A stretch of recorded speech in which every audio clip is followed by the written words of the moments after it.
The teacher droned on and on about monomials and polynomials, but the entire class, sprawled out on their desks, was sound asleep. The teacher was furious, but all he could do was lament his unruly students. Only one four-eyed kid diligently scribbled down every word. He even managed to capture every and that escaped the teacher's lips. This serious young man's name was Yoon Ga-min. Since childhood, Ga-min had been incredibly eager to learn. However, his grades were consistently among the worst in the class. Ga-min begged his mother to hire a tutor, but it didn't help. His tutor even suspected he was marking his answers in the wrong columns, unable to fathom how he could score so low. Undeterred, Ga-min seized every opportunity to study, from street corners and restrooms to buses. The result? He was second to last in the entire school. Refusing to give up on his dream of going to college, Ga-min devised a brilliant plan: enroll in Useong Vocational High School and secure a guaranteed spot at a university.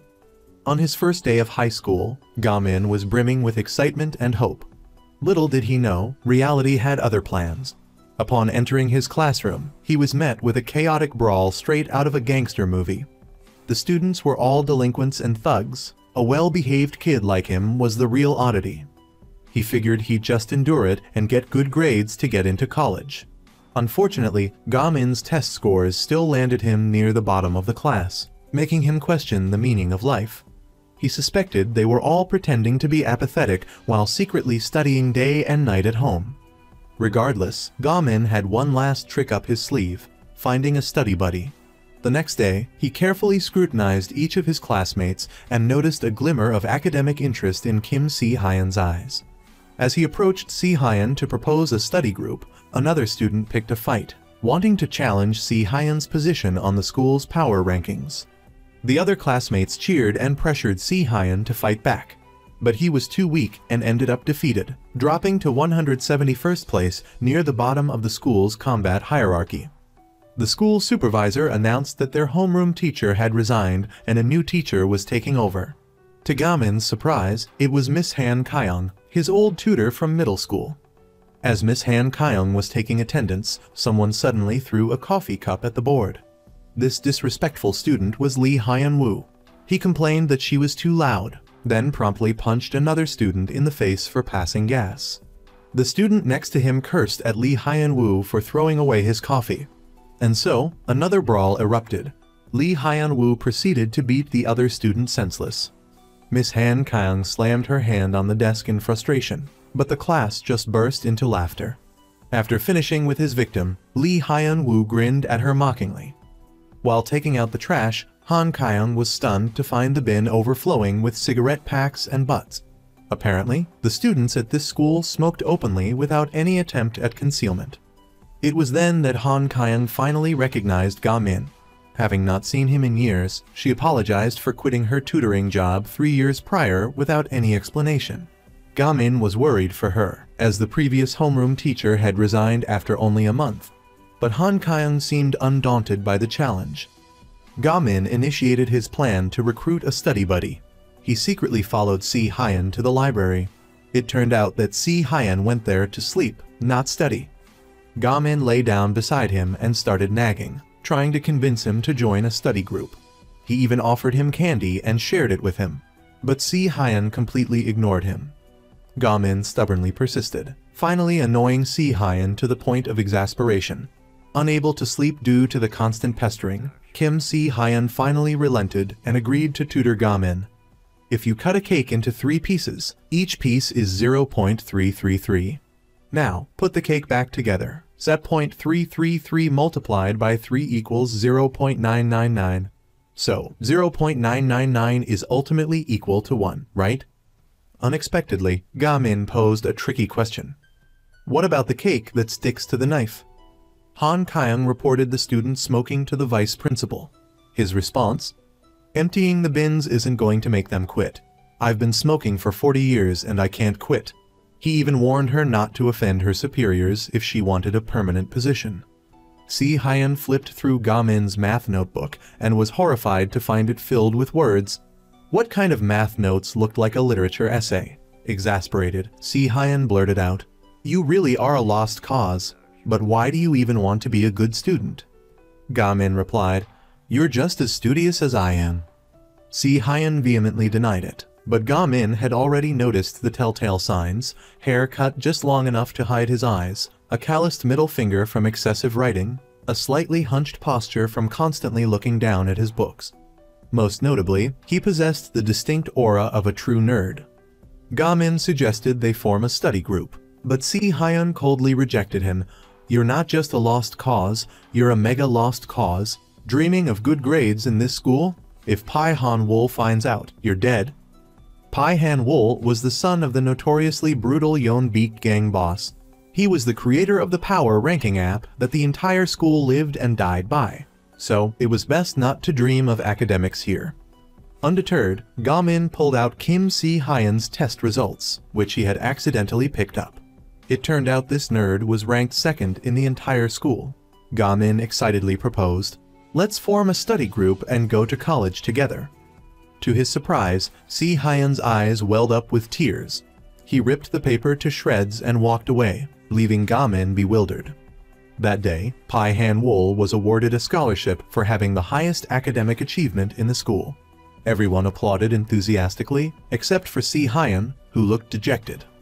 Upon entering the restroom, Si Hyan was confronted by Lee Hyun-woo, who dragged him to the workshop and beat him to a pulp. But Kim Si Hyan just gritted his teeth and endured it, afraid to fight back. Han Kyung was clearing out the trash cans when she witnessed Si Hyan being assaulted. She called for assistance from the other teachers, but they pretended not to see. Just as she was about to intervene herself, Ga-min suddenly appeared and declared, "I'll save my study buddy." Wearing a welding mask and carrying a fire extinguisher, he sprayed the delinquents and carried Si Hyan to safety. Instead of thanking him, Si Hyan snapped at Ga-min, "You can only help me this once. They'll just beat me up again. How can I keep running away forever? I want to study too, but survival is more important." As Kim Si Hyan walked away, he ran into Lee Hyun-woo, who was blocking his path with a bat. "Hey, where's the guy with the mask?" But Si Hyan refused to rat out Ga-min. Enraged, Hyun-woo began to pummel him. Suddenly, Ga-min appeared and kicked the bat to splinters. It turned out that Ga-min, despite his academic struggles, possessed natural brute strength. Moreover, since the 3rd grade, he had diligently trained every single day, inspired by the saying, "A healthy body fosters a sound mind." No wonder a single swing from Ga-min knocked Hyun-woo unconscious. Si Hyan was stunned by his classmates' prowess, but still refused to join the study group. "Even you were afraid of being recognized, that's why you wore a mask."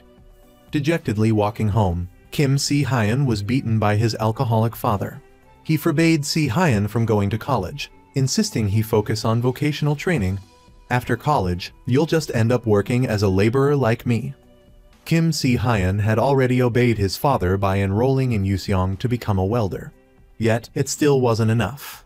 Si Hyan sat outside, despondent. He happened to glance at his math notebook, which he was planning to sell for scrap. Ga-min was equally disheartened. This wasn't the first time he had tried to find a study buddy.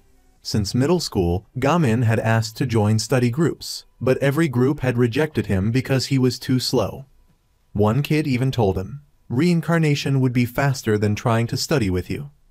Ga-min's mother consoled him, "It's okay to be a poor student." But he was still heartbroken enough to cry. The next day, Han Kyung arrived at school to find the students had dragged out oil drums to smoke in. Suddenly, the school supervisor appeared and ordered them to put out their cigarettes.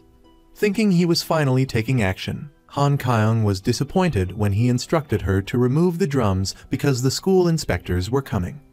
As Han Kyung struggled with a drum, a helpful student offered to assist. This handsome young man was Park Jin-yob. He remarked, "Wouldn't it be better for the inspectors to see these drums?" But Han Kyung replied, "This is our school, we can't just ignore it." She told Park Jin-yob to go to class, promising to take care of the remaining drums herself. When Ga-min entered the classroom, he found a notebook in his desk. It was Si Hyan's math notebook. Turns out, the nerdy Si Hyan wanted to give it to Ga-min, but pretended to throw it away. Suddenly, Lee Hyun-woo slammed a chair onto Ga-min's head. He wanted revenge, knowing Ga-min was the masked figure from yesterday. Seeing Lee Hyun-woo pick up the notebook, Gamin flew into a rage, demanding it back. Meanwhile, the school inspector, making his rounds, saw Han Kyung struggling with a barrel. He vaguely recognized her, but Vice Principal Hiyu said she was just a new contract teacher. Suddenly, a window shattered. Han Kyung rushed upstairs in alarm. Rewind a few minutes. Lee Hyun-woo was challenging Gamin to a fight. Loyal Si Hyun didn't want to abandon his friend, but Gamin assured him he was fine. Lee Hyun-woo lit the notebook on fire and swung a hammer at Gamin. Unexpectedly, Gamin ignored the attack and frantically tried to save the precious notebook. The onlookers gawked, surprised by Gamin's strength. He shoved Hyun-woo aside to rescue the scorched notebook. Enraged, Gamin flung the hammer out the window and punched Lee Hyun-woo to the floor. Hyun-woo grabbed his flaming backpack and threw it at Gamin. Gamin, with a 360-degree spin kick, sent the backpack flying back into Hyun-woo's chest. He then tried to revive the unconscious Hyun-woo just long enough to apologize to Si Hyun before letting him pass out again.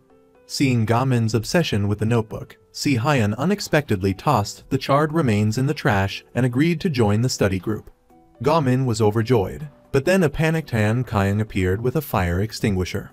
Before she could ask what happened, the inspector arrived, finding the classroom looking like a war zone and a student unconscious on the floor. Charged with assault and arson, Gamin was summoned to the principal's office. Si Hyun snuck in, gave Gamin his glasses, and thanked him for saving him yesterday. Gamin was ecstatic to be called the study group leader by Si Hyun. As Si Hyun happily returned to class, he saw everyone scattering fearfully. 3 thugs were looking for Lee Hyun-woo, dragging him to the rooftop to meet their boss, Pai Han-wol. In front of the inspector, the vice principal confidently declared he would handle the violence by expelling Gamin. Han Kyung tried to plead his case, but the vice principal dismissed her.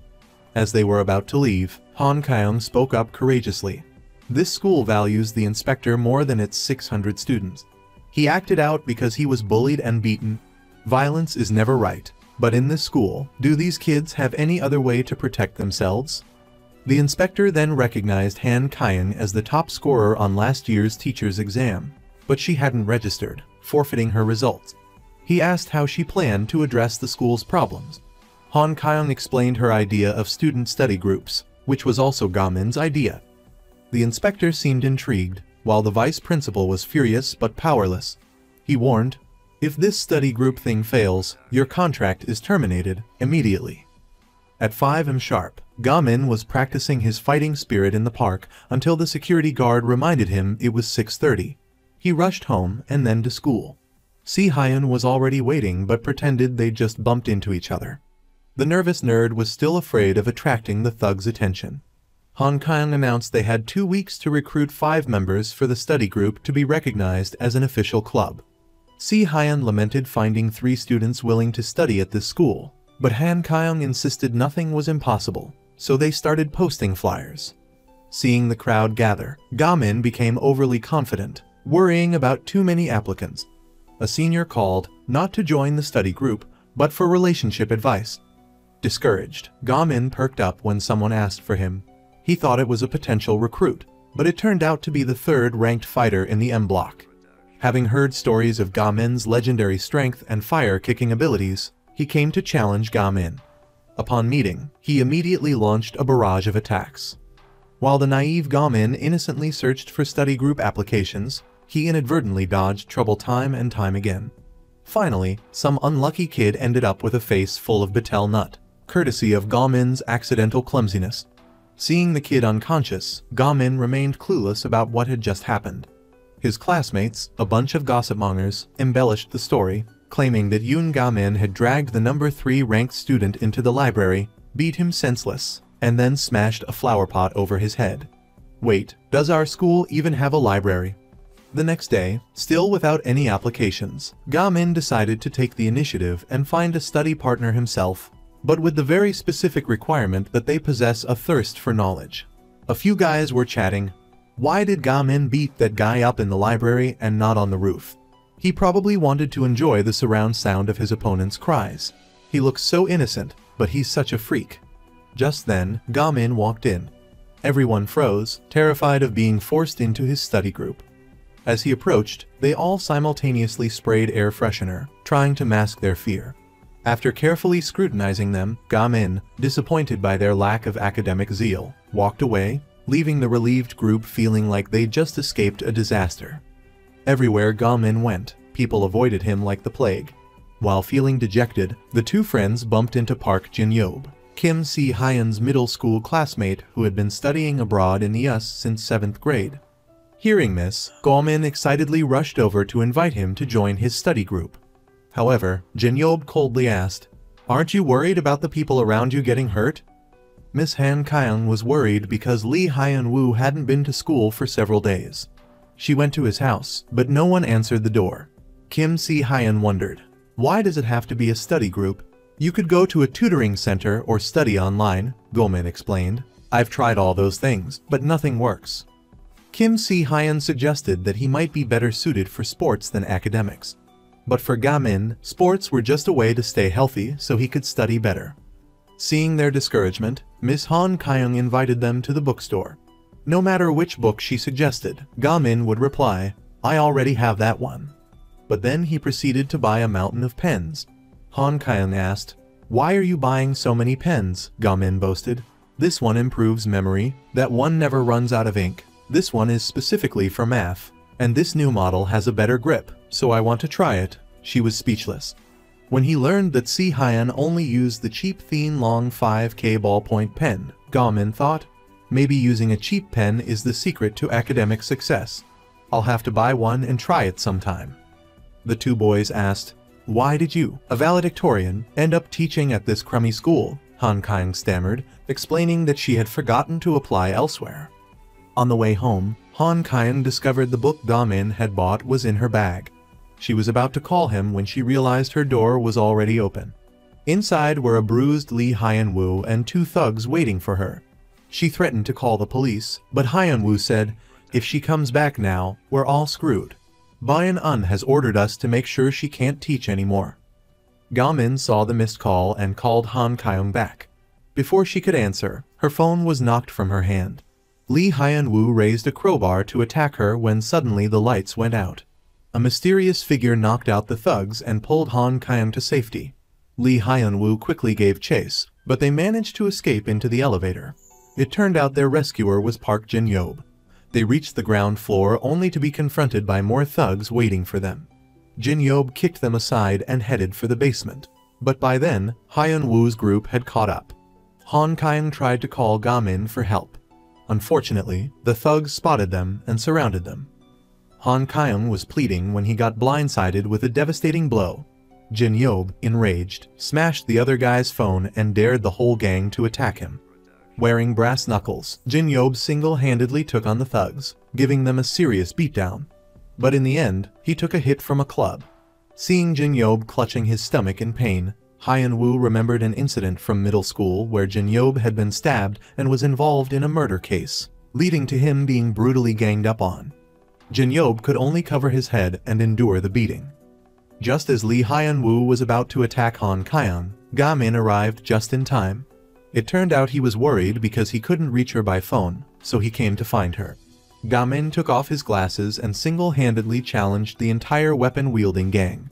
He snatched a wooden plank to block a chain attack, then slammed it into his opponent's chest. The plank snapped in two, accidentally becoming nunchaku. Little did those unlucky punks know that nunchaku were Ga Min's specialty. He twirled the improvised weapon with the skill of Bruce Lee, raining blows upon them. Lee Hyun-woo tried to sneak attack Ga Min, but luckily, Jin-yob jumped in to save him. He pummeled Lee Hyun-woo and questioned him about the murder case. Seeing Jin-yob break Lee Hyun-woo's teeth, Ga Min quickly intervened. But Jin-yob retorted, "Do you know my mother is dead?" At that moment, Hyun-woo and his gang seized the opportunity to escape. Jin-yob wanted to chase after them, but his injuries stopped him. He advised Han Kyung not to be too kind to thugs because his mother had been like that, and told Ga Min to forget about the study group. Han Kyung returned the book to Ga Min, encouraging him that there was still time to find a study group. It turned out to be a book about Bruce Lee, Ga Min's idol. Now it was clear why he was so skilled in martial arts and nunchaku. Back home, Han Kyung's exhaustion was evident. Just as she was about to call the police, one of Hyan Wu's accomplices unexpectedly knocked on her door. Upon seeing the teacher, he immediately knelt down and begged for forgiveness. He stammered, explaining that if he hadn't obeyed Pai-Han Wu, he would be dead. Han Kyung agreed to let him off the hook on the condition that he answers some questions. The deadline for forming study groups was approaching, and no one had signed up. Ga Min anxiously checked his phone constantly, while Si Hyan sighed.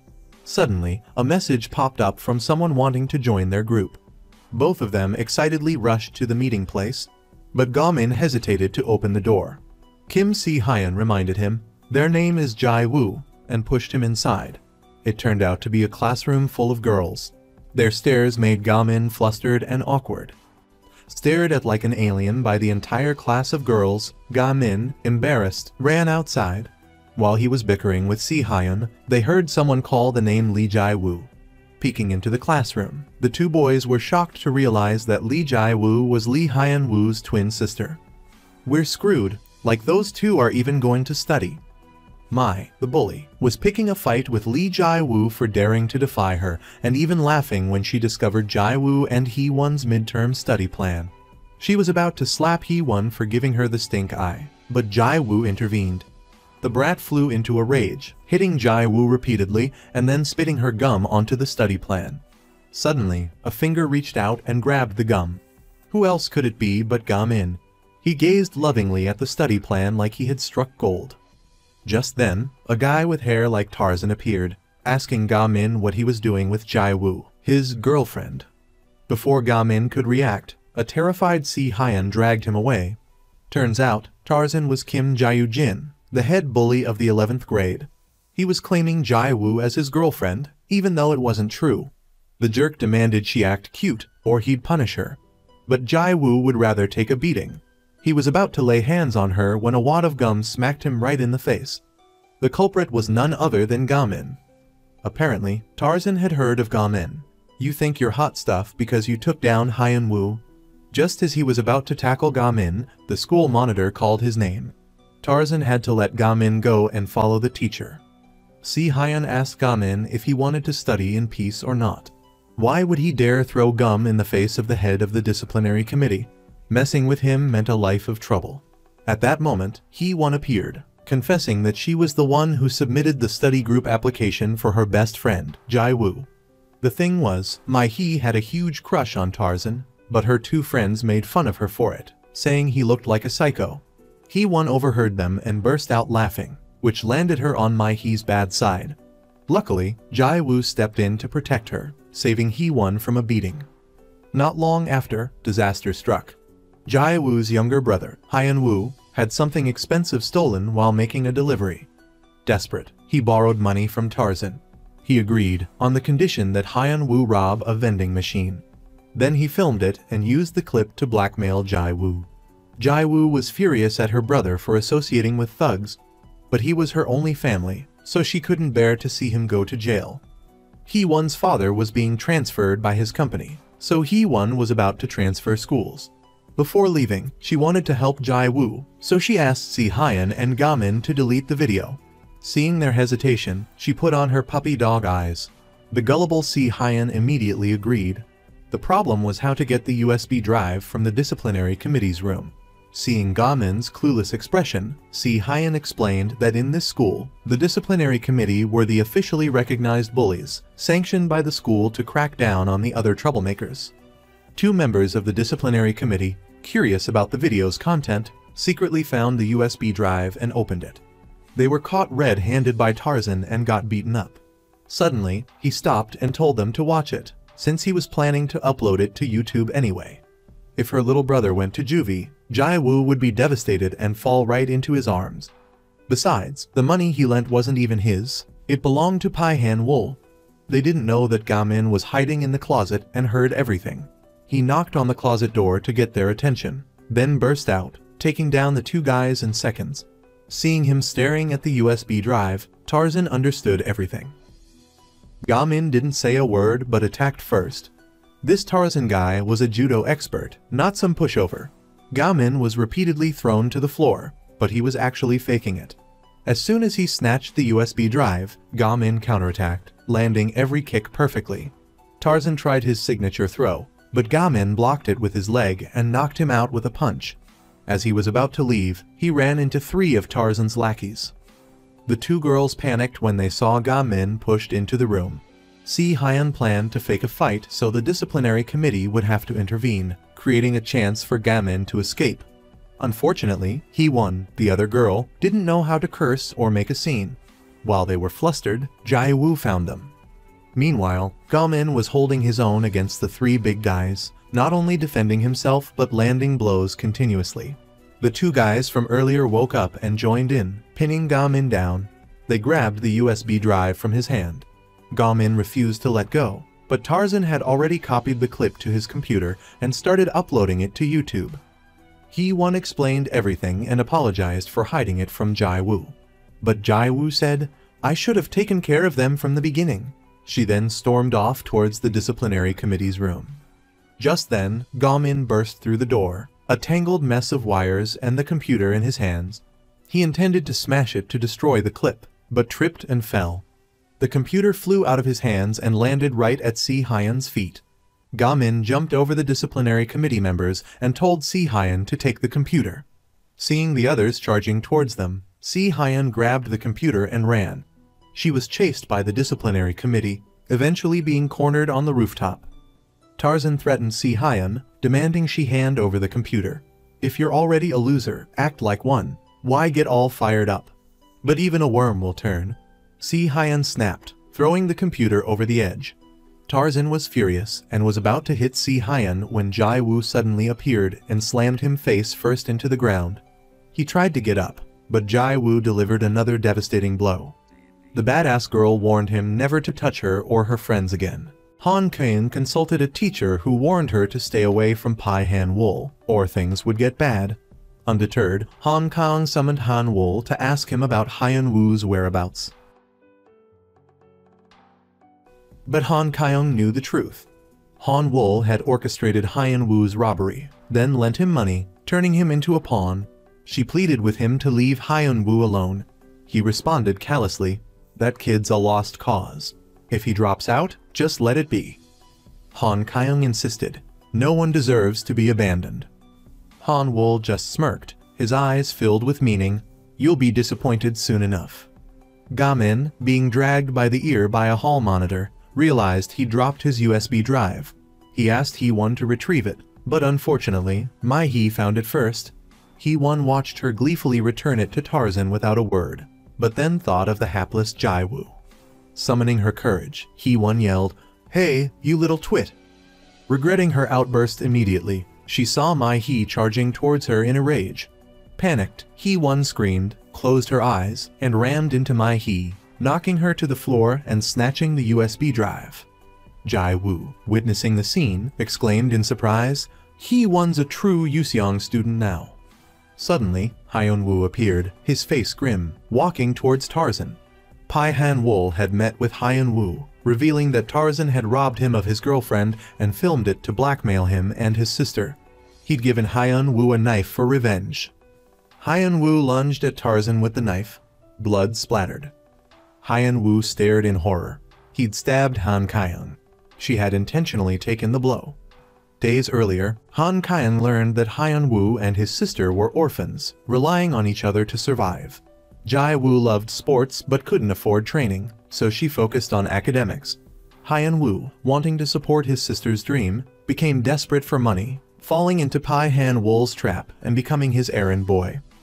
Han Kyung managed to whisper to Hyun-woo, "Don't give up." Then she collapsed.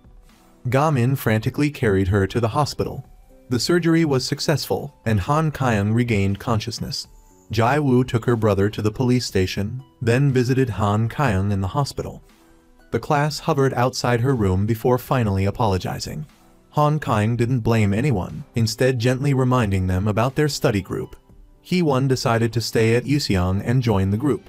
Persuaded by everyone, Jae-woo finally agreed to participate. The next day, Ga-min excitedly decorated the study group board. "That dude's completely nuts," Jae-woo whispered to Si-hyun. "He's so cool," Hee-won countered. Ga-min beamed. Apparently, he only heard the compliments. Ga-min wondered aloud, "Who will the last member be?" Si Hyun explained that Pai Han Wool had been arrested but remained smug, even addressing Officer Na Ti-man by name as if everything was going according to plan. He and Hyun Woo should have been sent to juvenile detention, but somehow Pai Han Wool was released immediately. Suddenly, a large rock shattered a window. From below, a voice yelled, "Ga-min." Tae-young hadn't admitted to being beaten by a girl, so the whole school assumed Ga-min was responsible. Challenging a lower-classman was against the unspoken rules. Some troublemakers instigated Kang To, the strongest fighter in the 11th grade. He challenged Ga-min to assert his dominance. Ga-min simply replied, "You can be the boss." To smirked, thinking Ga-min was afraid, but the troublemakers whispered, "He's dissing you." Enraged, To played his trump card, Lee Jun, the redhead, who had just applied to join the study group. He threatened to tear up the application to taunt Ga-min, declaring, "Anyone who applies to this study group is asking for trouble." Interfering with the study group was unforgivable. Ga-min launched himself from the 4th floor like Spider-Man, his fist connecting with To's face before he knew what hit him. Everyone was stunned, except for Lee Jun, whose eyes gleamed with excitement. Lee Jun was a 10th grader at Yuseong High. He'd loved fighting since he was a kid, but he was always getting beaten up. Despite relentless training, his skills remained mediocre, so he applied to Yuseong, hoping to learn from its notorious fighters. Like a fish in water, the redhead thrived, quickly climbing to 17th place on the school's fighting leaderboard. However, every attempt to challenge the 16th ranked fighter ended in a brutal defeat. One day, he witnessed Ga-min's breathtaking tornado kick and dreamed of becoming his disciple. He applied to join the study group, stating his goal as conquering Yuseong High. Ga-min immediately rejected him. "This group is for studying, not fighting." After relentless pleading, Redhead reluctantly agreed to join the study group for academics. Seeing his sincerity, Ga-min relented and handed him a test. While the group visited Han Kyung in the hospital, Redhead diligently worked on the test. Just as he finished, a man with a shaved head entered. Dressed in black, covered in tattoos, and smoking a cigarette, he looked like a genuine gangster. Mistaking Redhead for Ga-min, the top fighter in the 10th grade, he told him to come along. Study? Forget it. Redhead eagerly claimed to be Ga-min and hopped into the gangster's car. Jin Yob happened to witness this. Officer T-Man visited Han Kyung. They knew each other from a case the previous year. He wondered why she chose to work at Yuseong, a school full of delinquents. In the car, Redhead reminisced about his childhood friend, Anti. He'd often been bullied, but Anti always protected and encouraged him. He cherished their friendship, but Anti later passed the entrance exam for the Yeonbeek gang and stopped hanging out with him. The car stopped in front of a dark warehouse. Shaved Head introduced himself as a recruiter for the Yeonbeek gang. This was the entrance exam for their reserve force, open only to the top 3 fighters from each school. Retrieve the key from the hood of that Kia, and you're in, plus you get the car. Of course, it wouldn't be that easy. He had to defeat 3 hardened thugs with records ranging from theft to assault. Redhead cursed and charged. Back at the library, Ga-min's group noticed Redhead was missing. Du scoffed. With hair like ketchup, he's probably a thug, not a student. Just as their disappointment peaked, Jin Yob entered.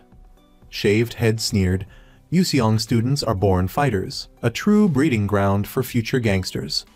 But after witnessing Redhead's fighting, he knew this wasn't Yoon Ga-min, the legendary monster of Yuseong. Furious, he punched Redhead and declared, "You fail. How dare you lie to me?" He was about to inflict further punishment when Ga-min's group burst in. Holding up the test results, Ga-min announced, "Redhead passed the study group entrance exam." Shaved Head scoffed, "You kids have some guts, I'll give you that." Realizing Ga-min was the monster he sought, he stepped on Redhead, challenging Ga-min to intervene. Consider this an entrance exam for the Yeonbeek reserves. T-Man was curious about Pai Han Wool's unusually quick release. How did he even know T-Man's name when he'd just transferred to this precinct? Something felt off.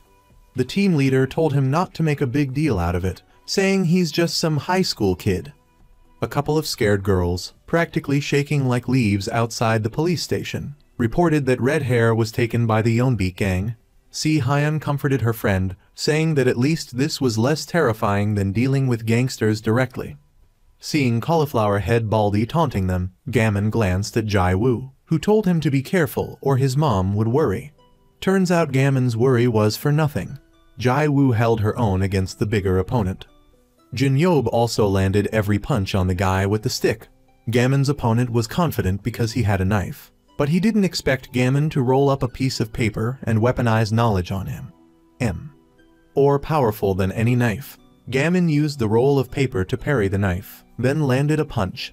Done. Seeing that Jin Yob had finally taken down his opponent, Gammon went to help Jai Woo.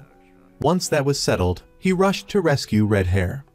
Unexpectedly, Cauliflower Head blocked Gammon's punch with one hand and slammed him into the wall. Gammon tried a flying kick, but Cauliflower Head dodged it and punched him away. He realized this guy was a real beast. All three of them attacked together, but Cauliflower Head casually fought them off. He beat them to a pulp. Even taking a direct hit from Gammon didn't faze him. He asked Gammon, "Why are you protecting that useless Carrot Top? He's just holding you back." Little did he know, Gammon had a secret weapon. When he was younger, his martial arts teacher had forbidden him from using this move because it was too dangerous. When the teacher found out Gammon studied all the time, but his grades were still low, the teacher said, "People only improve when they have a worthy opponent." Red Hair got a 24 out of 100 on his test. This was considered terrible, but he was still better than Gammon. He declared, "Red Hair isn't an obstacle. He's my formidable rival." Red Hair was deeply moved because his old friend, who had always looked down on him, had finally recognized him as a worthy competitor. Gammon decided to unleash the forbidden technique, launching forward and kicking Cauliflower Head, sending him flying into the wall. Then came a free beatdown, capped off with a punch that cracked the wall. His two teammates stared at Gammon in shock, like he was some kind of superhuman. Gammon went to pick up his glasses when suddenly a car came speeding towards them like a bat out of hell. Red Hair jumped up and pushed Gammon out of the way just in the nick of time. A punk got out of the car, grinning maliciously, and suggested Gammon become a reserve manager for Yeonbeek. Gammon refused without hesitation. "We're going to college," the punk turned to taunt Jin Yob. "You're going to that school as a memorial. It was your mom's wish." Jin Yob flew into a rage and charged at him, but the punk sped off. He immediately jumped on his motorcycle and chased after him. Just then, the two scared girls led the police to the scene. Inspector T-Man couldn't believe that a high school kid had managed to capture a notorious member of the Yeonbeek gang. Jai Woo demanded a certificate of commendation for his accomplishment, thinking he might even get extra points on his college entrance exam. But T-Man scoffed. "A commendation? Bullshit. You're lucky I'm not arresting those kids for assault." Even the usually mild Hee-Won was fired up by that. T-Man softened his tone, apologizing for letting the gangsters run wild, but said he couldn't condone violent acts. He gave his business card to Gammon, telling him to call anytime. "Even if you have the runs, hold it in and I'll rush right over." Jai Woo decided the guy wasn't a complete jerk after all. He turned around to find Gammon was gone. Turns out, the kid was afraid of getting yelled at by his mom, so he hopped on the bus home. The investigator reported the incident to Han Kyung.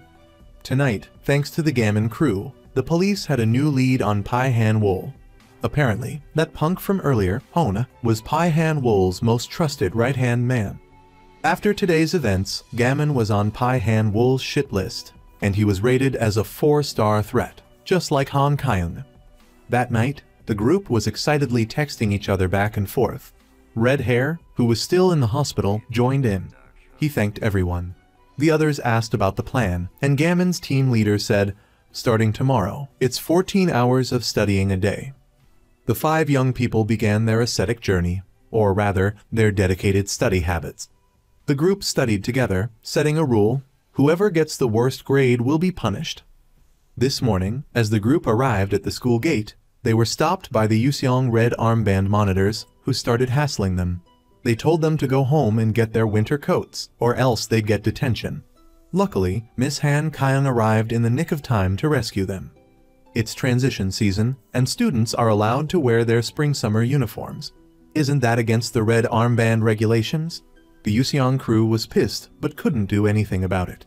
The Gammon crew was ecstatic that Miss Han Kyung had been discharged from the hospital. Red Hair whooped and hollered, "Our team is awesome." Even the teacher got stabbed a few times. Han Kyung went to the vice principal to report about the study group club. Hyun Woo, meanwhile, was in juvenile detention.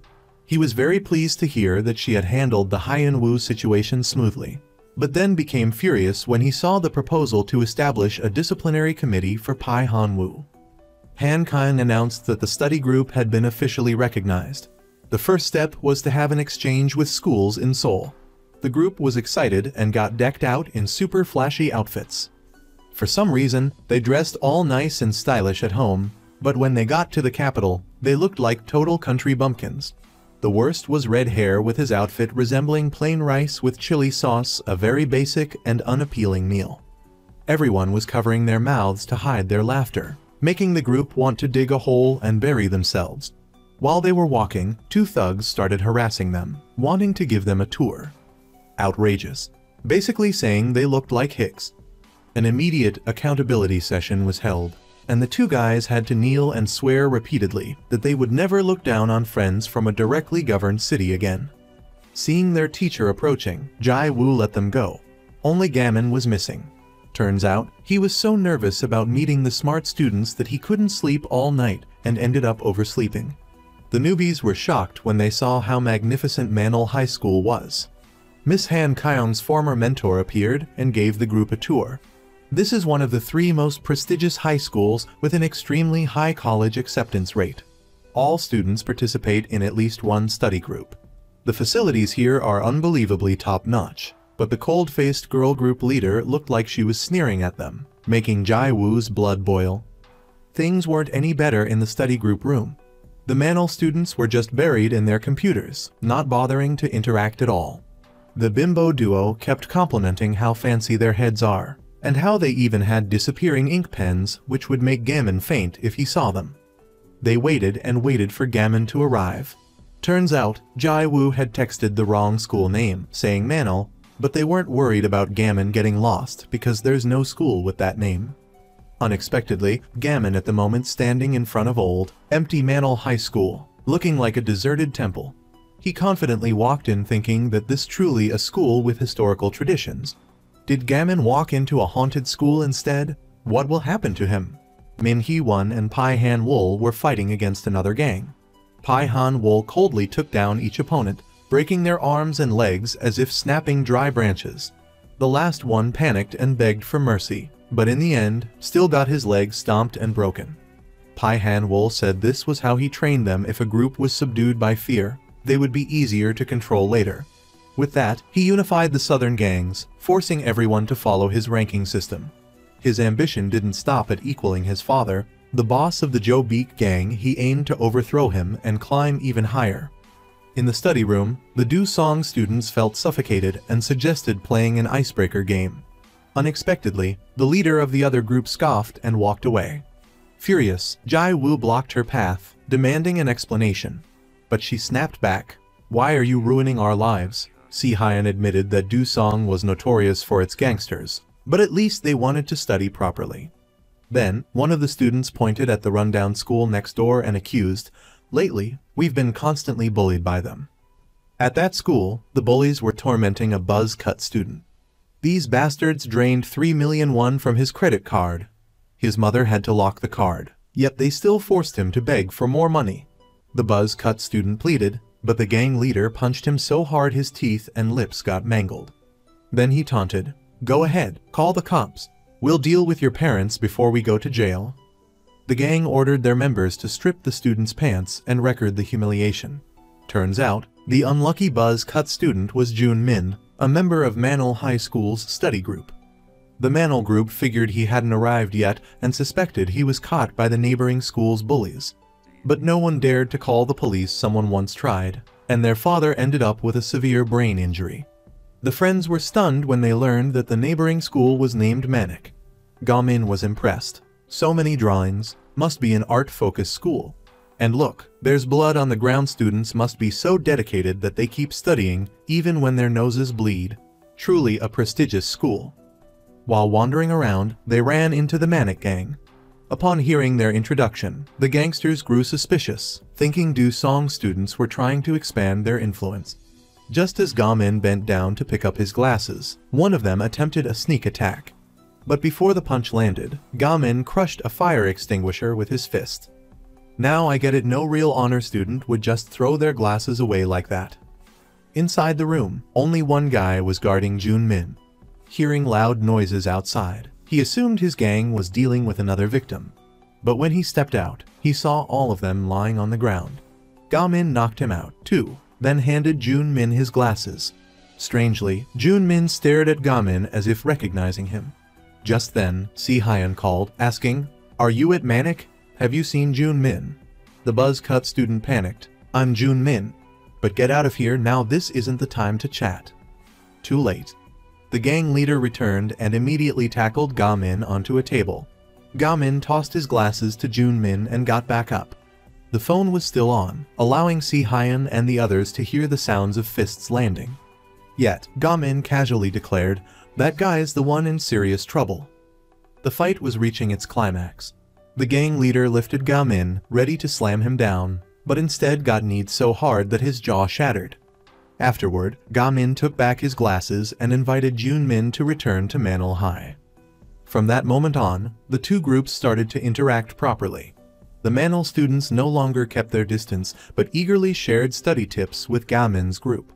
Their teacher also provided useful knowledge. Before leaving, the other group's leader apologized for her initial rude attitude. Jae-woo also apologized for the misunderstanding. Jun-min pulled Ga-min aside to talk. He revealed that back in middle school, he was the top student in class and had refused to let Ga-min join his study group. He apologized, admitting he had been too arrogant. Attending Manil High made him realize he was just a frog in a well. Ga-min said he wasn't mad, just envious of Jun-min. "But now, Han Kyung, I finally have study partners too." Curious, Ga-min asked how Jun-min recognized him. Jun-min replied, "How could I forget? At the start of the semester, you boldly declared you'd be the top student, but during exams, you ranked dead last. Yet, you never gave up. Keep pushing forward, who knows, maybe you'll be the best in the school, then the whole country." Ga-min was so moved that his eyes welled up with tears. The next day, the gang excitedly went to check out their study group room. To their dismay, when they opened the door, they found the place in complete disarray, covered in cobwebs.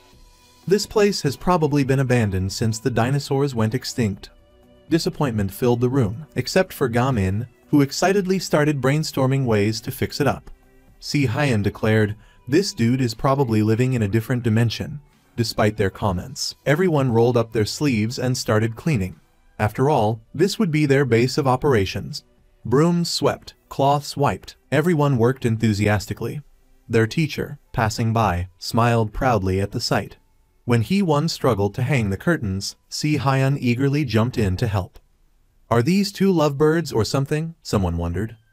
Han Kyung went to the head of the Academic Affairs Office to submit a request to establish a disciplinary committee for Pai Han-wol.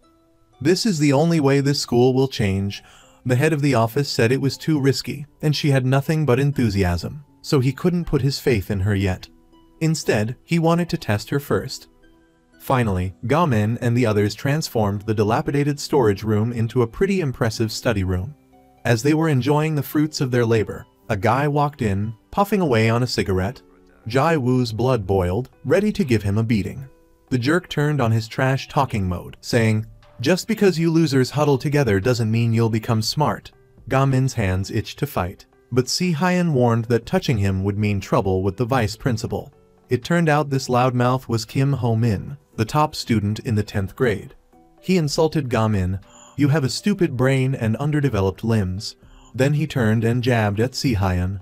"Are you, a beggar, trying to tutor these idiots to make money?" Just then, Miss Han Kyung walked in, and the loudmouth immediately switched to good student mode and slipped away.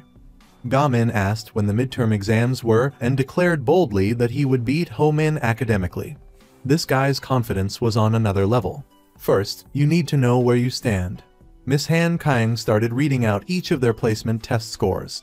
Lee Jun, the redhead, got 31 points, ranking 132nd out of 200 in the entire grade. Jai Wu got 14 points, ranking 180th.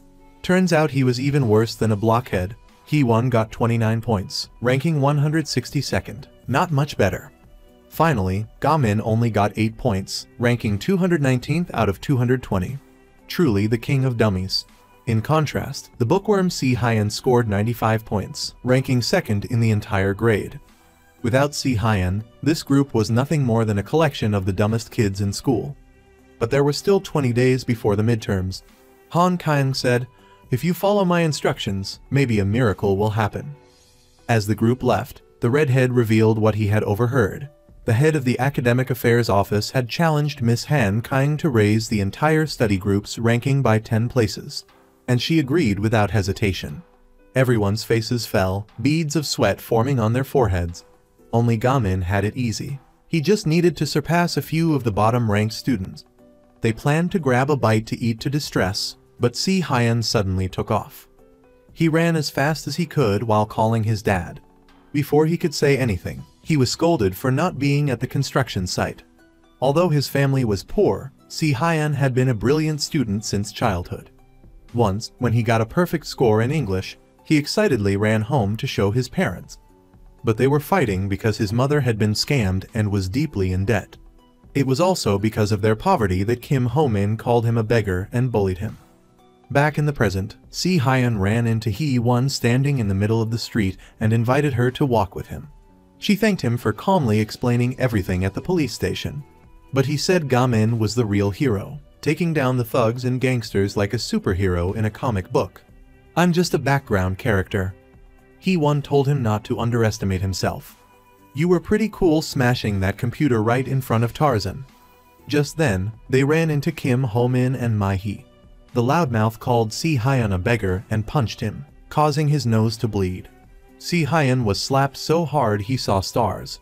He was about to retaliate when the loudmouth landed a devastating blow. "You can't even take care of yourself, and you're trying to act tough. You're just Ga Min's errand boy, who do you think you are?" The arrogant jerk dragged Hee Won away, not forgetting to tell his minions to continue beating up Si Hyan. At that moment, Ga Min appeared, flicking Ho-min into a wall with a single finger. "Just playing a flicking game, rock paper scissors, whoever loses gets flicked." Kim Ho-min, enraged, lunged at him, but Ga Min blocked the punch with his bag and flicked him to the ground, then challenged him to another round of rock paper scissors. The others tried to take pictures, but Ga Min confiscated their phones and deleted the photos. Seeing Si Hyan looking down, Ga Min said, "We're the winners." But Si Hyan brushed his hand away. "Only you are the winner." Back home, Si Hyan was met with another beating from his father for skipping work at the construction site. His father didn't care why Si Hyan's face was bruised, only that he needed to earn money to pay off his mother's debts. Si Hyan argued that he would get a job after graduation, but his father continued to berate him, taking out all his anger at Si Hyan's mother on him. Dejected, Si Hyan left the house and ran into Ga Min standing at the door. Ga Min invited him over. "We can still make it by 10 if we take a taxi. My mom won't yell." This innocent offer inadvertently touched a raw nerve for the poor boy. 10,000 won for a taxi fare was nothing to Ga Min, but it was a significant amount for Si Hyan. Ga Min's casual generosity only made Si Hyan feel more inadequate, both financially and personally. He felt he couldn't compare to Ga Min in any way. Ga Min's mother texted him, urging him to come home. 10 p.m. was the curfew she had set. Ga Min hesitated for a moment before getting into the taxi alone, lost in thought. It turns out that me trying to protect Si Hyan is actually making him feel insecure. It was 9:59 p.m., and they were still 6 kilometers away. He was definitely going to be late. Si Hyan wandered around with a few coins in his pocket, unsure where to go. As if all the bad luck in the world was conspiring against him, he bumped into the bully. The bully declared that he wouldn't be able to sleep until he'd given Si Hyan a beating. Just then, a call came in. Si Hyan looked around bewilderedly, then suddenly ducked, narrowly missing the bully's punch. He continued to dodge blow after blow. It turned out that Ga Min was standing on Si Hyan's rooftop, remotely directing him through each move. This time, Ga Min wasn't telling him to dodge, but instructing him on how to counterattack. Just as Si Hyan was gaining momentum, disaster struck. Ga Min continued giving instructions, but Si Hyun stopped following them and started taking hits. Ga Min then realized his phone had died. He panicked and rushed down to save his friend. Meanwhile, Si Hyun was getting pummeled, only able to cover his head and endure the onslaught. But even a worm will turn. He suddenly sprang up, ready to fight back with everything he had, and accidentally headbutted Kim Ho Min, knocking him out cold. Ga Min arrived just in time to witness Si Hyun's victory. Sometimes victory doesn't need to be grand, it just needs to be a single instance of overcoming yourself, like when Ga Min gets just one question right on a test. Pai Han-wol boasted about having just established a group dedicated to protecting the weak called No Reason. He was very pleased with the name because it was just like him. Crazy, eccentric, doing whatever he wanted, no reason needed. He pretended to be protecting the weak, but in reality, he just looked for excuses to beat up bullies, then created opportunities for them to continue bullying the weak. This guy just wanted society to be as chaotic as possible, so he'd have plenty of drama to enjoy.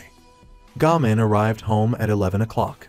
His mother was waiting, her face radiating murderous intent. She didn't let him explain, just glanced at Si Hyun and coldly declared, "Transfer schools tomorrow," Ga Min sadly said. "I'm leaving, so you take care of the group." Si Hyun thought his aunt was just threatening him, but Ga Min insisted. "My mom means what she says. Like when your parents got divorced, she said the same thing beforehand. My mom doesn't need me to be a good student. She just needs me to stay away from delinquents and become a good person." Sure enough, Ga Min's mom came in and gave him a list of new schools to choose from.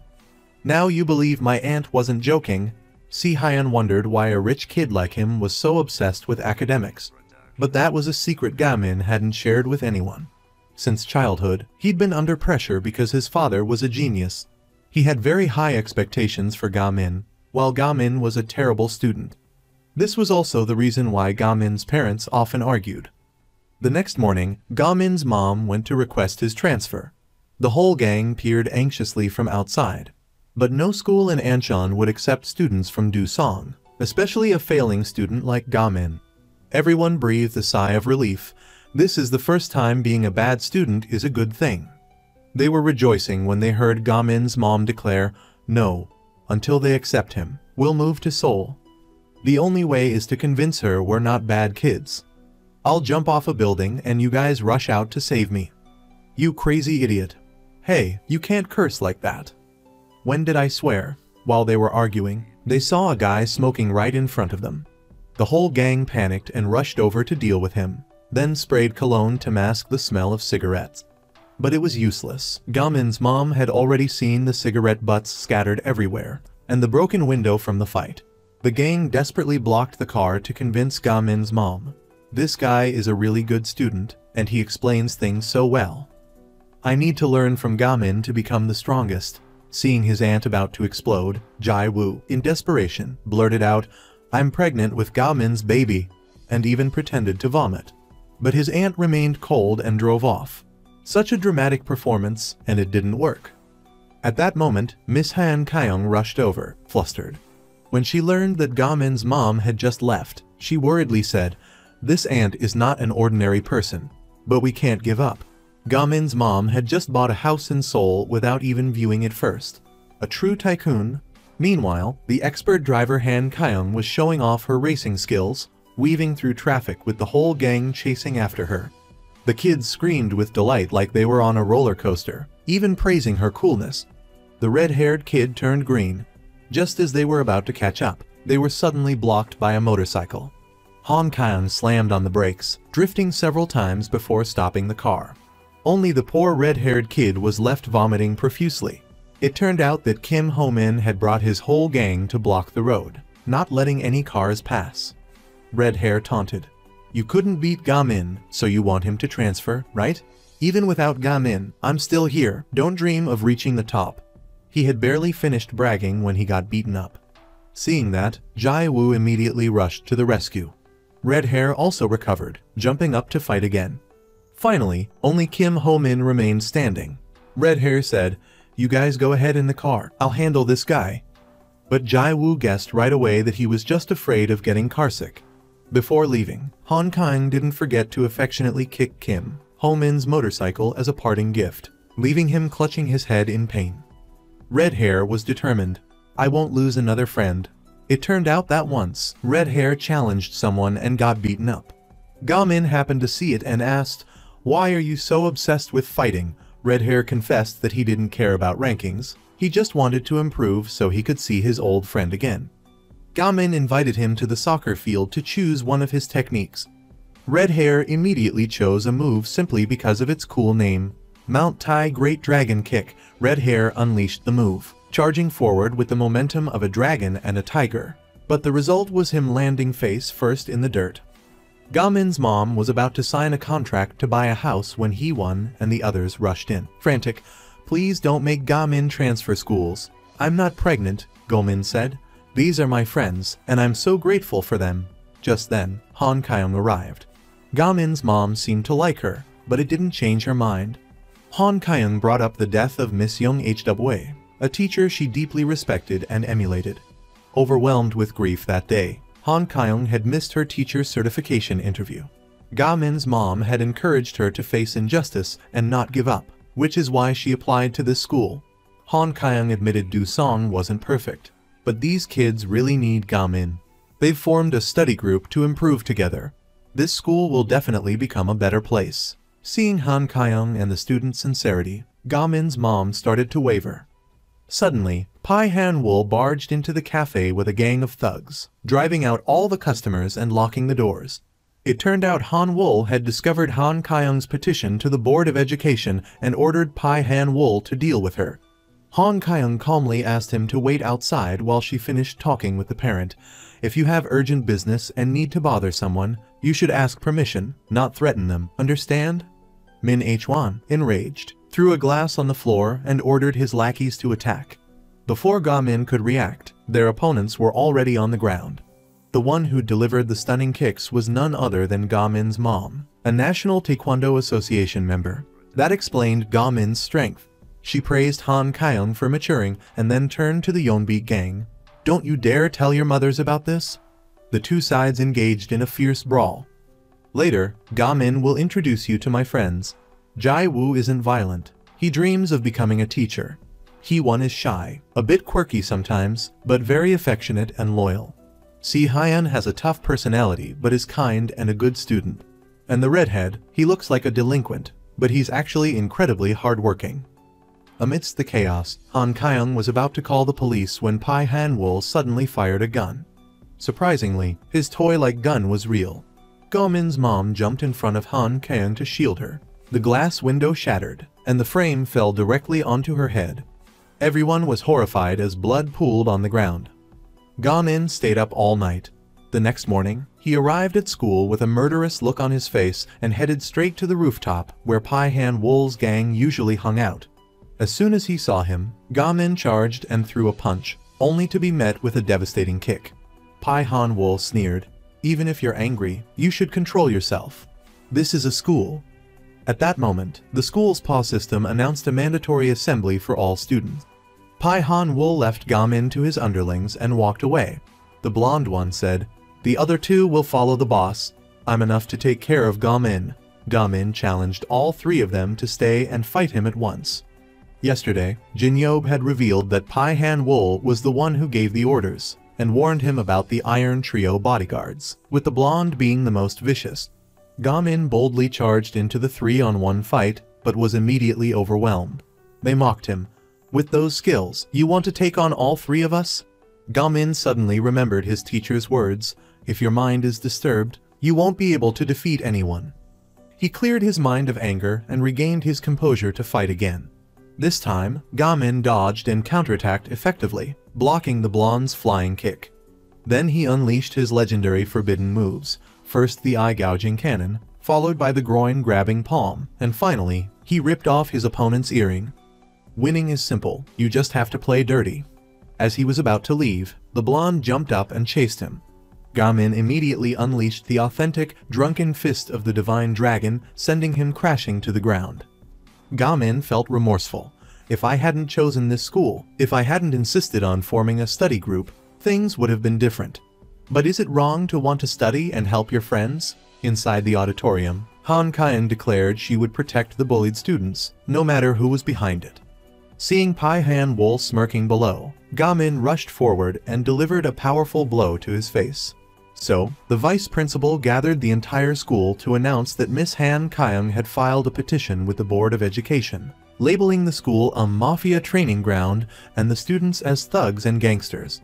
Inspectors from the board were on their way, and the school was even at risk of being shut down. Agitated by the vice principal, the student body demanded an apology from Miss Han Kaiyan. Undeterred, she bravely stepped forward. She spoke about the deceased Miss Oh Young Hwa, a teacher who had tried to change Do Song Hai, but was tragically murdered. Miss Young Hwa had been Han Kaiyan's mentor in high school, inspiring her to become a teacher. Han Kaiyan declared she was done trying to change the delinquents and would now protect the students they targeted. The panicked vice principal rushed to grab the microphone. Just then, Ga Min stormed in and punched Pai Han Wool square in the face. Retaliating with a swift kick, Pai Han Wool sneered, "I'm just a regular guy, so don't get cocky." The whole school erupted in excited chatter about the explosive drama. On the rooftop, the three musketeers were arguing loudly. Shorty was freaking out, worried that Pai Han Wool would kick him out of the gang, leaving him with no income. Blondie, unconcerned, focused on studying English vocabulary and accused Shorty of selling Yeonbeek's motorcycle to gamble. They were about to brawl when the third musketeer intervened. Min Hwan questioned Pai Han Wool about why he hadn't dealt with Miss Han Kaiyan yet. "Is it because your dad's a big shot at the school that you're afraid to show your face?" Pai Han Wool replied. "Let's see how far she gets." He then called someone to inquire about Blondie's whereabouts. Meanwhile, Blondie was visiting his grandfather in the hospital. His grandfather, worried about his grandson, said he could only rest in peace when Blondie became a decent person. Blondie retorted, "I'm getting better, slowly. You need to live longer so you can keep studying TOEIC too." Blondie couldn't afford the hospital bill. They'd allowed him to defer payment this time, but the deadline was tight. He was so broke he couldn't even afford a bottle of water. Just then, someone quietly paid for it. Ga Min. Blondie apologized for the incident at the hospital, now understanding why Ga Min dared to confront Pai Han Wool. Ga Min wondered why Blondie followed Pai Han Wool's orders. During their fight, he'd noticed a set of English vocabulary flashcards fall out of Blondie's pocket, revealing his academic aspirations. Blondie explained, "What's the point of studying hard? Just follow Pai Han Wool, and you get a job at the Yeonbeek Corporation." Suddenly, Shorty called, urging Blondie to run, but it was too late. Two menacing figures appeared. They were Yi Seung and Seon Ho, the trainers for Yeonbeek's Junior League. Blondie immediately bowed in greeting. Seeing they were about to take him away, Ga Min tried to intervene but was pushed aside by Blondie, likely to avoid getting him involved. In his haste, Blondie left his phone behind. Blondie's grandfather then called. When Ga Min visited, the grandfather asked him to check his English homework. Ga Min told him he got most of it wrong, only 4 questions right. Expecting disappointment, Ga Min was surprised when the old man laughed heartily. "I got 3 right yesterday, today it's 4. Ga Min asked why he was learning English. He replied it was for the joy of it, the satisfaction of seeing progress each day. He asked Ga Min to tell Blondie how much fun learning could be. The next day, the news reported a murder at the docks. Using security footage, the police identified a Do Song High student as the suspect. Seeing the distinctive blonde hair, everyone suspected who it was. Just then, Detective Kang arrived and asked Ga Min if he'd seen Blondie the previous night. Ga Min recounted how Blondie was taken away by the 2 Yeonbeek thugs. Kang revealed that Blondie was the prime suspect. Ga Min still believed Blondie wasn't capable of such a crime. The dynamic duo began their investigation, discovering that since Pai Han Wool's arrival, murders committed by high school students had skyrocketed, while adult-perpetrated crimes had plummeted. Hyun theorized that adults were using high schoolers to commit crimes. Minors received legal protection. A first offense meant only a few years in jail. Upon release, they'd join the Yeonbeek gang and then get a job at the Yeonbeek Construction Corporation. It sounded like a sweet deal, but it was all conjecture, with no evidence to prove Blondie's innocence. Then, Ga Min recounted what happened the previous night. On his way home, Shorty stopped him, asking for help. Before he could elaborate, Yi Seung arrived, threatening to beat Shorty up and calling Ga Min a naive kid. Remembering the hospital incident, Ga-min took off his glasses and delivered a knockout punch. Shorty insisted Blondie wasn't the murderer. That night, he'd seen Choi Seong-won washing a bloody knife. In the Yeonbeek gang, older members forcing younger ones to take the fall was commonplace. Jae-woo and Redhead remained skeptical, suspecting Shorty was just using Ga-min. But Ga-min was certain. Blondie's eyes clearly showed he wanted to learn. Hee-won agreed. Jae-woo relented. That eyes stuff, of course, we have to trust facial expressions. But how do we clear Blondie's name? Ga-min surmised. They wanted to keep the knife. Why wash it if they were going to dispose of it? That night, the Ga-min crew headed to the Yeonbeek Corporation's Talent Development Center to search for the murder weapon. Ga-min borrowed a Hak Trang High School uniform from Gwon-woo, one of the 3 Yeonbeek Reserve members who had messed with Redhead the other day. Gwon-woo, now reformed, even said, "Yu-bai still hasn't learned his lesson. If you see him, set him straight for me." The plan was to split into 2 teams. Ga-min and the 2 fighters would infiltrate the building, while the 2 girls would keep watch from afar, communicating via earpieces. Unfortunately, they ran into 2 guards. The Ga-min crew claimed to be the 3 Hak Trang High students. The guard said, "You guys look completely unfamiliar, but let them pass anyway." Just as they were celebrating their small victory, they were called back. One guard stared intently and asked, "Are you Gwon-woo?" Ga-min prepared to fight, but the guard just teased, "Are you planning on attending extra classes or something? Why are you carrying a backpack? Talk about a close call." Inside, they were shocked by the sheer number of people. It turned out to be Yeonbeek's General Assembly, with all the regular members present. Since they were already in, Ga-min decided to find the knife and get out quickly. The girls, using a drone for reconnaissance, spotted Pai Han-wol and Choi Seong-won in a room. The Ga-min crew snuck up, planning to wait for them to leave before searching the room. Unfortunately, the elevator malfunctioned, and Pai Han-wol's group decided to take the stairs. Luckily, they managed to escape just before they arrived. Suddenly, Seon-ho heard a door close on the rooftop and wanted to check it out. Jae-woo was relieved since they were hiding on the 2nd floor. But when she turned around, Ga-min was gone. It turned out he had already snuck up to the rooftop. Thankfully, Seon-ho didn't notice him hiding on the roof. However, as he went back down, he locked the door, trapping Ga-min on the rooftop. Pai Han-wol called Blondie onto the stage, announcing that he was officially a member of Yeonbeek.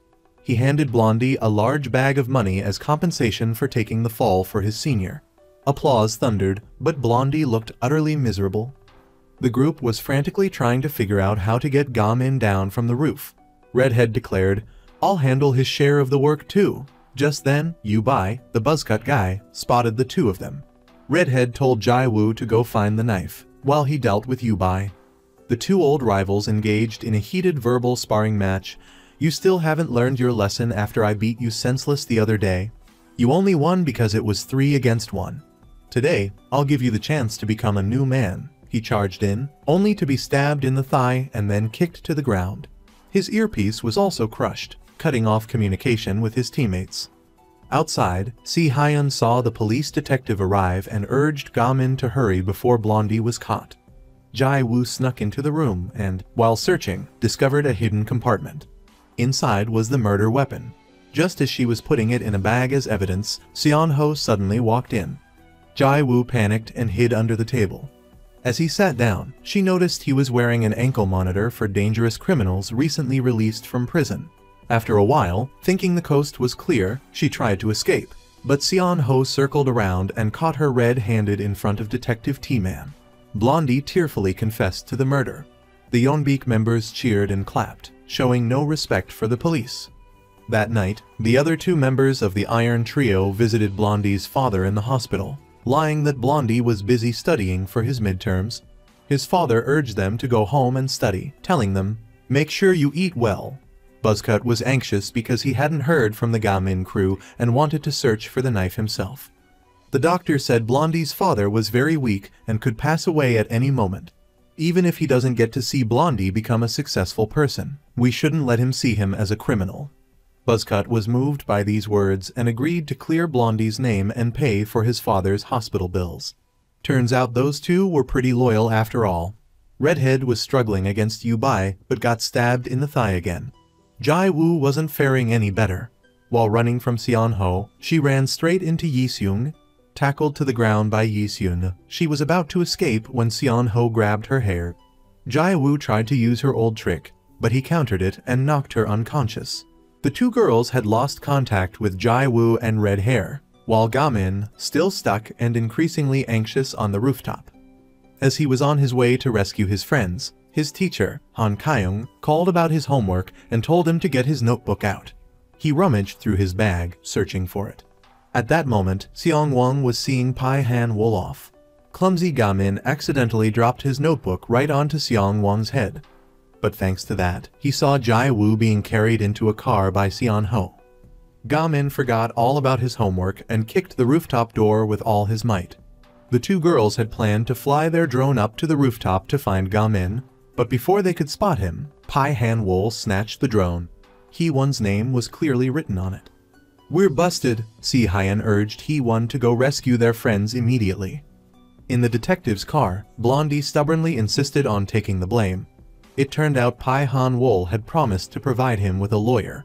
He just had to serve 3 years, and upon release, he would be given a position at the Yeonbeek Corporation.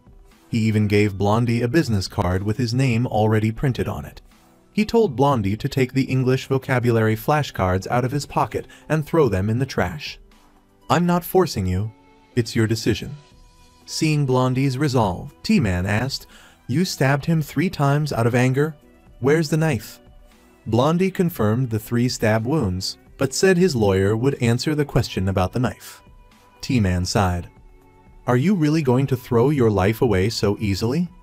Ah, so he'd been laying a trap. The victim had only suffered 1 fatal wound. T-Man's voice became stern. "I'll ask you one last time, are you really the murderer?" Blondie remembered his grandfather's advice. Meanwhile, Xian Ho was about to take Jai Wu away when Blondie showed up to stop him. But Xian Ho beat him to a pulp. He taunted him, challenging him to bring his friends. His trash talk was impressive. Just as he finished speaking, Blondie's 2 friends arrived. Jai Wu woke up and, grabbing a knife made of yarn, stealthily slipped away. Despite the 3-on-1 advantage, the trio was getting badly beaten by Xian Ho. He taunted them. Wouldn't it be better if Blondie just quietly served his time? He really doesn't know a good thing when he sees it. Jai Wu couldn't take it anymore and yelled, "You bastard!" Meanwhile, Red Hair went berserk, grabbing his opponent's knife and delivering a devastating elbow strike. He finished him off with a spinning kick. Below, Xian Ho continued to pummel Blondie and Jai Wu. Finally, Gamin appeared, wielding nunchaku. The rooftop door was crumpled and dented from his kicks. Xian Ho scoffed. "Who uses nunchaku these days? Bruce Lee wannabe. Don't insult Bruce Lee in front of me." With that, Gamin rushed forward and struck him. Xian Ho retaliated with an axe kick. No one uses heavy nunchaku in a real fight. As it turned out, the nunchaku were incredibly light. Cheap, aluminum knockoffs. Xian Ho ripped off his shirt, revealing a body covered in scars, and charged at Gamin. They traded blows. Finally, Gamin was knocked to the ground by a knee strike. Triumphant, Xian Ho turned to taunt Blondie. Suddenly, Gamin sprang to his feet. "I heard you were tough. That's why I brought these weak nunchaku. How dare you ruin other people's lives?" Xian Ho lunged, but Gamin effortlessly blocked the attack and placed his hand on Xian Ho's stomach. Forbidden technique number BN, the 0-inch punch. If Bruce Lee was famous for his 1-inch punch, Gamin's master had taught him the 0-inch punch. Before Xian Ho could understand what happened, he went flying, suffering internal injuries and coughing up blood. Gamin ran to help Blondie up and invited him to join their study group. But Blondie said he was too ashamed to return to school. Seeing Xian Ho stealthily reaching for the knife, Jai Wu quickly kicked him in the face and then lectured Blondie.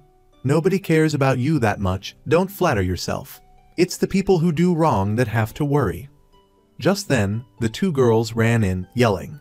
Their makeshift weapons were all made of plastic, making everyone laugh. Gamin suddenly remembered something and ran off.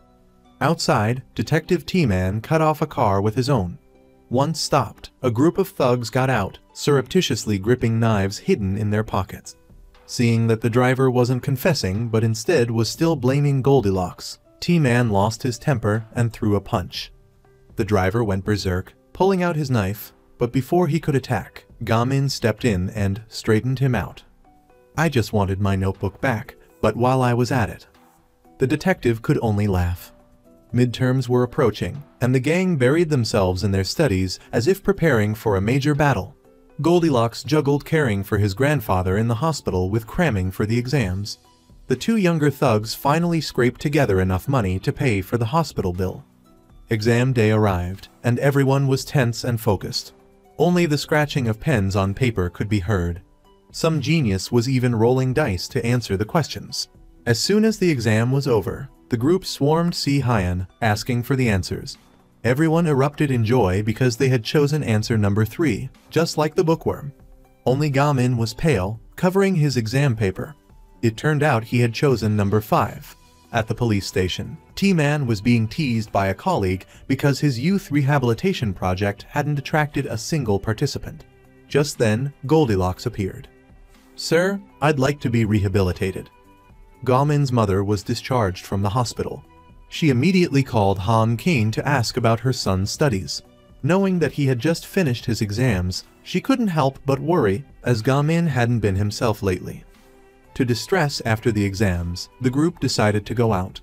Everyone was cheerful and excited, except for Ga-min, who looked as if he'd lost his rice ration book. They decided to play a punching power game. Surprisingly, Redhead's punch was even weaker than Si-Hyun's, causing everyone to burst into laughter. But when it was Ga-min's turn, he accidentally smashed the machine. This forced the group to empty their funds to pay for the damages, leaving them with only enough money for instant noodles. According to Ga-min's mother, there were 4 days a year when you absolutely shouldn't bother Ga-min, the days of the midterm and final exams. Every time after checking the answers, he became restless and unable to focus, and even lost control of his strength. He-won guessed that Ga-min was worried about his test scores. Before she could comfort him, Jai-woo blurted out, "Even if you just guess, you can get 20 questions right. How come you always score below 10? Si-Hyun explained. Ga-min never guesses, because even if he gets it right, it wouldn't be his true score. Si-Hyun boiled some water. The others were curious. "So, what happens?" Ga-min innocently replied, "We can cook instant noodles," making everyone laugh. Si-Hyun explained, "Actually, nothing happens. Water only boils when it reaches its boiling point." "So? No one understands what you're saying." "What I mean is, things may seem unchanged, but if you keep applying energy, a big change will happen. Whether it's boiling water or studying." "Ah, I see." Ga-min finally understood, his face brightening. Suddenly, Buzzcut called with the news that Goldilocks' grandfather was in critical condition, and no one could reach him. The group rushed to the hospital. It turned out that Goldilocks had been ambushed by the Yeonbeek gang, seeking revenge for his betrayal. Without a word, he jumped into a solo fight with the whole group. Ga-min brought a cassette player to the hospital, waking his grandfather up to take the exam. A while later, Goldilocks rushed in, bruised and battered. But seeing his grandfather focused on taking the exam with Ga-min, a weight seemed to lift from his shoulders. Thus, the group's first midterm exams ended, coinciding with Goldilocks' grandfather completing the final exam of his life. He passed away peacefully, leaving behind a shining example of the spirit of lifelong learning. Ga-min gave Goldilocks his grandfather's vocabulary flashcards. He clutched them tightly and cried like a child. Today was the day the test results were announced. He-won and Jai-woo screamed with joy. Redhead grinned smugly because his score was higher than Jai-woo's. Si-Hyun ranked first in the grade. Ga-min stared at the scoreboard without saying a word. Impatient, Redhead snatched the results to see. Awesome, rank 209 out of 220, a jump of 10 places. The whole group rushed to congratulate him. Han Kang had completed the challenge set by the head of the Academic Affairs Department.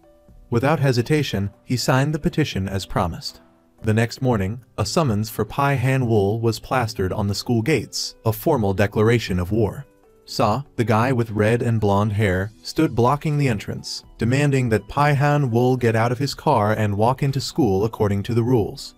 He stepped out, his face dark as a gathering storm. Jai Wu taunted him, "Get ready for the disciplinary committee." Pai Han Wool didn't say a word, only glared back with a look that could kill. A year ago, there had been a disciplinary committee meeting regarding Pai Han Wool, called for by Miss Young Hwa, Han Kyung's mentor. The news quickly reached Han Wool's father, the head of the Yeonbeek gang. When questioned by his father, Han Wool assured him he would handle everything smoothly. Young Hwa had tried to reform Pai Han Wool, but he believed everyone acted out of self-interest. He assumed Young Hwa only wanted the title of Great Teacher. He ordered his underlings to eliminate her. Her son was also stabbed in the attack. Young Hwa sacrificed herself, shielding her son with her body. The attacker turned himself in immediately afterward, while Pai Han Wool became even more brazen. He created the Pressure War, a fighting ranking system, inciting students to fight each other for higher ranks. Yuseong High School gradually transformed into a breeding ground for gangsters. A year later, Miss Han Kyung bravely stood up to Pai Han Wool, demanding another disciplinary committee meeting. Would he try to eliminate her as he had done with Miss Young Hwa? Jai Wu and the others felt the atmosphere in the school changing. No one was fighting for rank anymore, and many students even started studying seriously. It was all thanks to Miss Han Kyung and Gamin. That evening, while Han Kyung was taking a walk, a guy on a motorcycle suddenly sped towards her, startling her. He begged her not to hold the disciplinary committee meeting, fearing she would suffer the same fate as his mother. It turned out that Jin Yob was Young Hwa's son. Han Kyung naively thought that Young Hwa's murderer had been caught, but Jin Yob told her the truth. That guy was just a puppet of the Yeonbeek gang. Pai Han Wool was the one who ordered my mother's murder. The vice principal reported to the head of the Yeonbeek gang about Han Kyung's intention to bring Pai Han Wool before the disciplinary committee. He tried to intervene, but the head of the education department remained unmoved. Just then, Han Wool appeared and dismissed the vice principal. As before, he assured his father he would handle everything smoothly. Pai Han Wool spread rumors online, revealing Gamin's break-in at the Yeonbeek building. He fabricated a story that they stole uniforms from another school to conceal their identities and intended to steal property. The next day, a horde of YouTubers descended upon Yuseong High School to livestream, labeling the school a gangster training ground. They even made up a story about Hee-won dating Jai Wu to avoid being bullied. Red blonde hair was chased by the mob until his pants fell down. Using this scandal, the vice principal demanded that Gamin be brought before the disciplinary committee. Han Kyung tried to intervene, but he told her to choose. If she didn't want Gamin expelled, she had to cancel Pai Han Wool's disciplinary hearing. If the study group disbanded, she would also be fired, as per their previous agreement. Gamin apologized for causing trouble, but Miss Han Kang didn't blame them. Regarding their rescuing red blonde hair, she only warned, "From now on, absolutely do not get involved in dangerous situations." She would find a way to deal with the disciplinary committee issue. No matter who started trouble, they shouldn't get involved, especially Gamin. He was frustrated, but had to endure it. While everyone was racking their brains, trying to figure out what to do, red blonde hair suddenly looked at his phone and yelled in surprise. A chaotic brawl erupted. Students throughout the school started fighting each other. It turned out that the Pressure War had just announced a special event. Within 1 hour, whoever climbed to the top of the rankings would receive a 1 million won prize. As Gamin and the others were looking for a safe place, Si Hyun was hit in the head with a milk carton. Turning around, he saw the culprit was the student who had been studying diligently. Who would have thought he would also go crazy just for 1 million won? Si Hyun, disheartened, walked away, not interested in fighting. Gamin consoled him, and he finally sighed. "Let's say I study hard and get into college. But what if society out there is as messed up as this school? I thought I could change my fate, but dreaming like this is so tiring." Just then, Si Hyun's father called. He answered and ran off in a panic. Gamin also received a message and sprinted to the study group room. It turned out that 2 guys from Yeonbeek were causing trouble. In this life, rumors and exaggerations become the truth.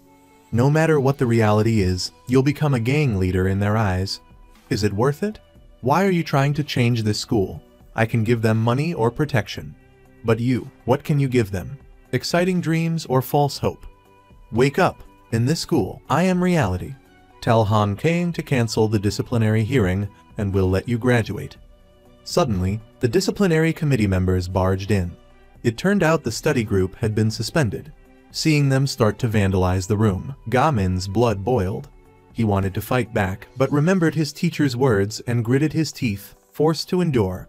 He watched helplessly as their hard work was destroyed and trampled without mercy. Si Hyun arrived at the construction site to find his father arguing with a coworker who was calling his son a thug and a delinquent.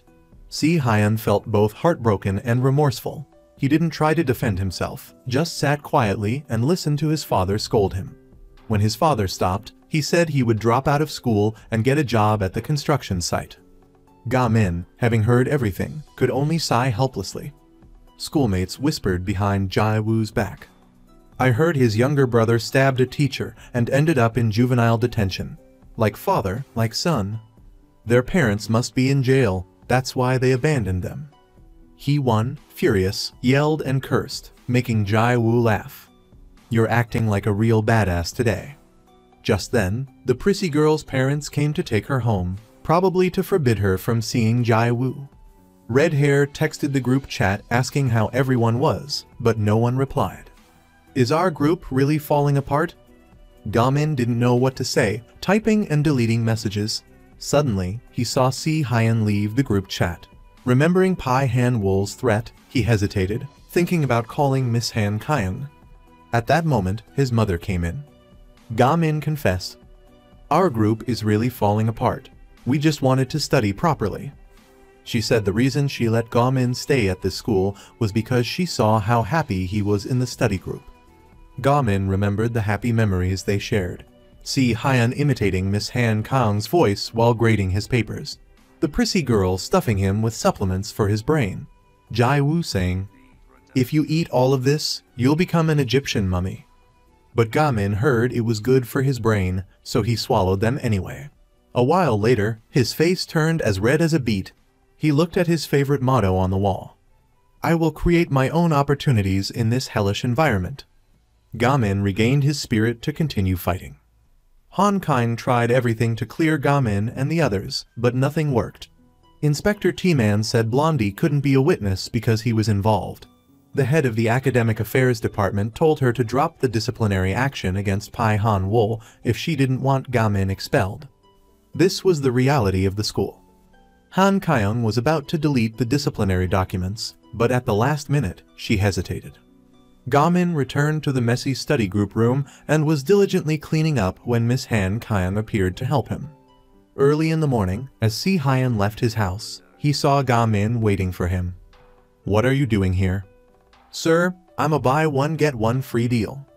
It turned out he brought his textbooks to the construction site, asking for a job. Si Hyun told him to go home, but Ga Min stubbornly stayed and helped his friend. Clumsy Si Hyun tripped and dropped a stack of cement bags. Ga Min, like a performing acrobat, kicked a metal rod onto his shoulder and caught all the bags, not missing a single one. Si Hyun breathed a sigh of relief but said, Go away, there's no work quota here. Despite this, Ga Min stubbornly remained. But when Si Hyun said he didn't want to go to college, Ga Min took off his glasses and marched towards him aggressively. Si Hyun braced himself for a beating. But instead, Ga Min said, I will definitely study with you so we can get into college together. Si Hyun was so moved he started to cry and said, Let's go home. Both of them were leaving when they ran into Si Hyun's father. Si Hyun knelt down and thanked his father for all the hard work he had done raising him. I only realized how hard you work after going to work today. But I really want to study. Dad, please give me just 3 years. I definitely won't disappoint you. After saying that, Si Hyun left for work. His father was stunned. Ga Min added, Si Hyun will definitely own a bunch of huge buildings like that someday. The two boys went to Higon's house. Si Hyun introduced himself. I'm the top student in the school. The rumors about us being delinquents are just misunderstandings. Please trust us to tutor Higon. We guarantee he'll pass the university entrance exam. Ga Min then took out a large basket of blueberries. These are superfoods that help activate the brain. Higon's parents seemed convinced. Jai Wu was working at the convenience store when Hee-won clung to her arm, saying flirtatiously, "I'm so shy, I probably won't have any friends in college.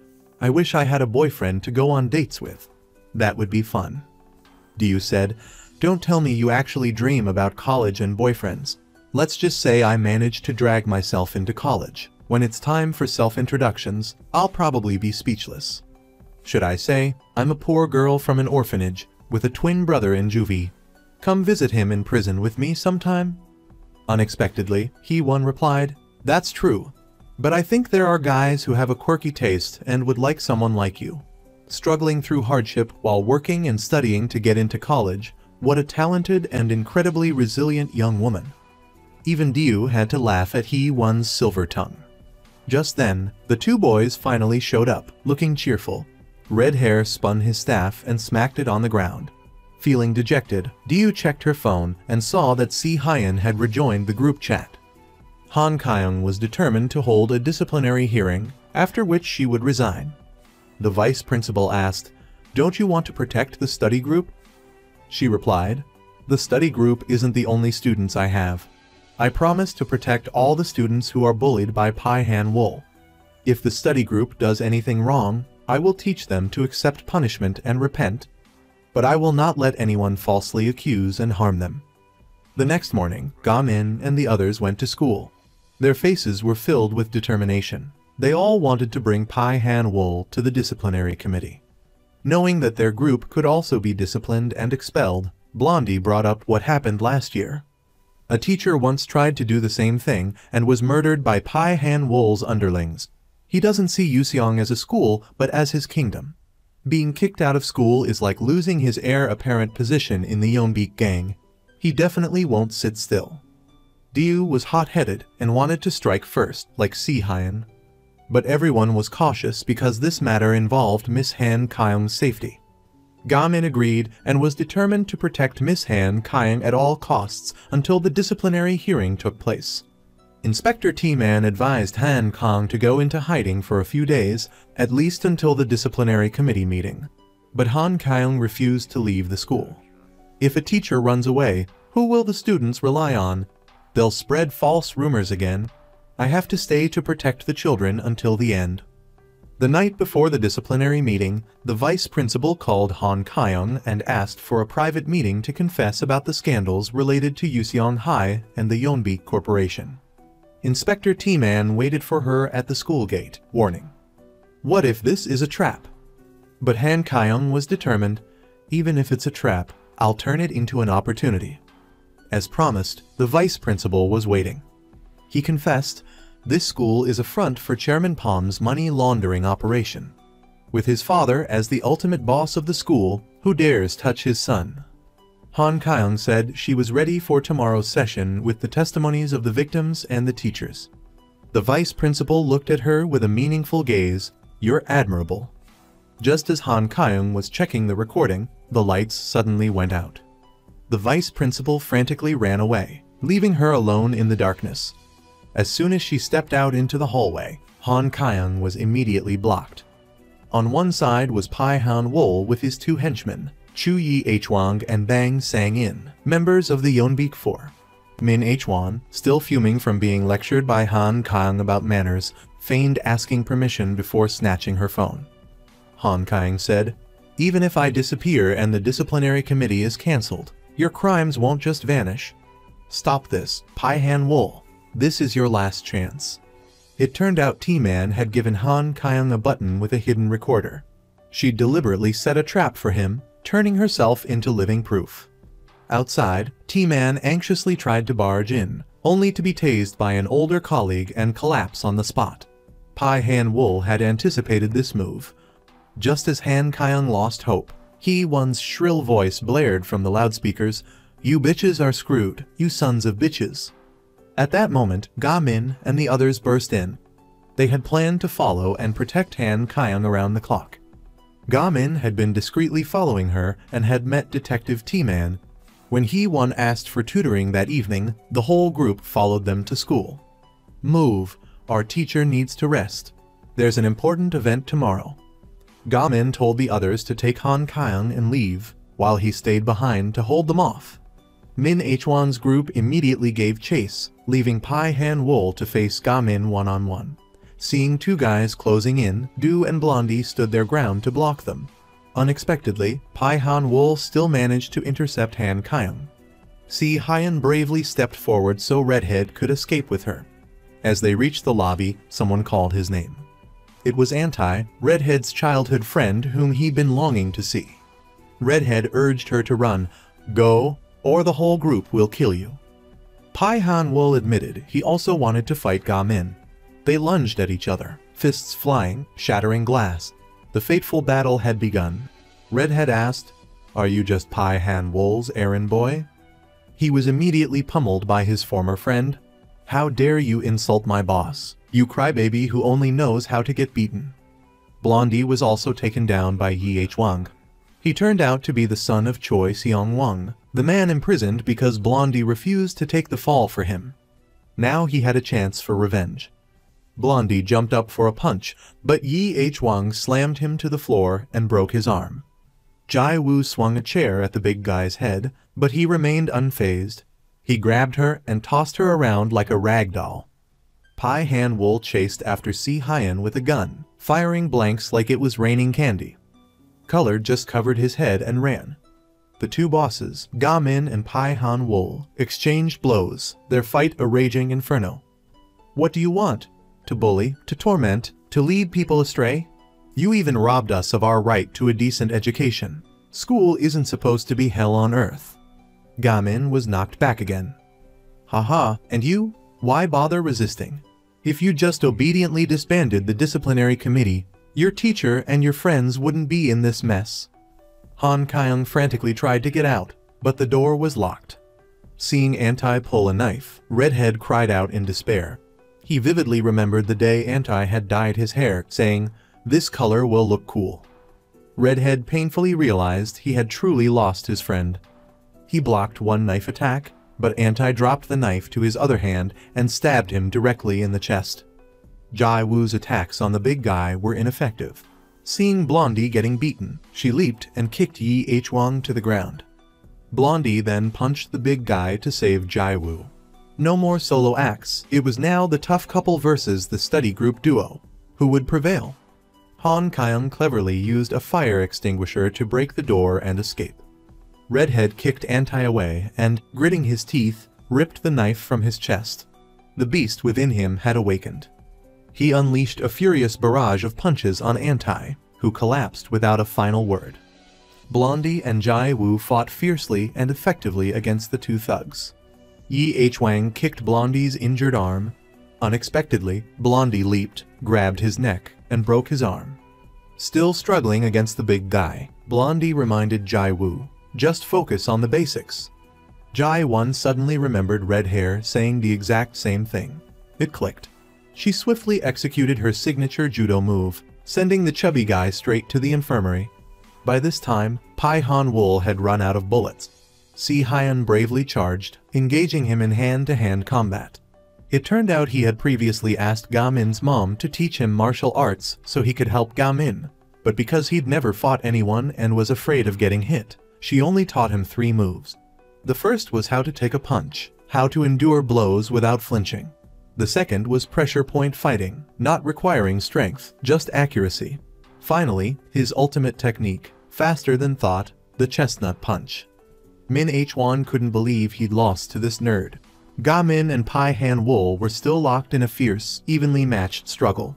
Taking advantage of an opening, Pai Han Wool delivered a powerful knee strike, sending Ga Min crashing through the wall. "You haven't used your full strength, have you? Stalling for time so Miss Han Kyung can escape? You underestimate me." It turned out Pai Han Wool had stationed a group of his underlings outside, waiting for Han Kyung. Ga Min, enraged, charged, unleashing his forbidden technique, the no-distance punch. Pai Han Wool coughed up blood but remained standing, unexpectedly countering with an uppercut and then a kick that broke Ga Min's leg. "So you ants stop dreaming. I told you, you can't change anything. With or without me, this school will stay the same." Her words infuriated Ga Min. He kicked off the wall, launching himself forward with lightning speed. Landing every hit, he unleashed the forbidden technique number 10, finishing with a palm strike to the floor. Nothing is impossible. We'll show you a miracle. Ga Min, intending to rescue his teacher, collapsed from exhaustion. Han Kaiyan despaired, seeing Yeonbik's crew as numerous as the Yuan army, when suddenly a sharp cry rang out. It turned out He-Won had convinced Tarzan to repay his debt of gratitude to Han Kaiyan. "She took a beating for you, remember?" Tarzan rallied the Red Star crew and the 2 followers of Blondie, including Girly Han. With towering spirit, he brandished his hammer and yelled, "Get 'em, you sons of bitches!" The next morning, the disciplinary committee meeting took place with more than half the votes in favor of expulsion. Pai Han-wol was officially expelled. Before the teacher could finish reading the decision, he kicked back his chair and stood up. Han Kaiyan remained calm. "You had good teachers, good friends, but you didn't appreciate them and pushed yourself into the abyss. Now you must take responsibility and reflect on your actions." Pai Han-wol didn't reply, walking away coldly. As he descended the stairs, detectives appeared to arrest him. It turned out Han Kaiyan's recording was evidence incriminating him in the case of Miss Young HWA. Pai Han-wol was escorted away. Passing Ga Min, he gave one last look and said, "Let's see if you can change this school." The vice principal didn't escape punishment either. When he tried to light a cigarette, Miss Han Kaiyan stopped him. No smoking. With the former vice principal gone, Ga Min's group could finally study in peace. The Red Star crew started ranking their fighting power before entering the school. Hyun-woo was released from juvenile detention. Han Kaiyan visited Miss Young Hwa's memorial, while Jin Yob secured an internship at the Yeonbik Corporation. Red Hair revealed his dream of becoming a firefighter, while H wanted to be a software developer. Jai-woo still dreamed of being a teacher. Seun was still undecided. As for Ga Min, he said, "My dream is simple, just to go to college." Just then, Miss Han Kaiyan entered, announcing the final exam schedule. "This is Yuseong High School in Andong. Our story will continue."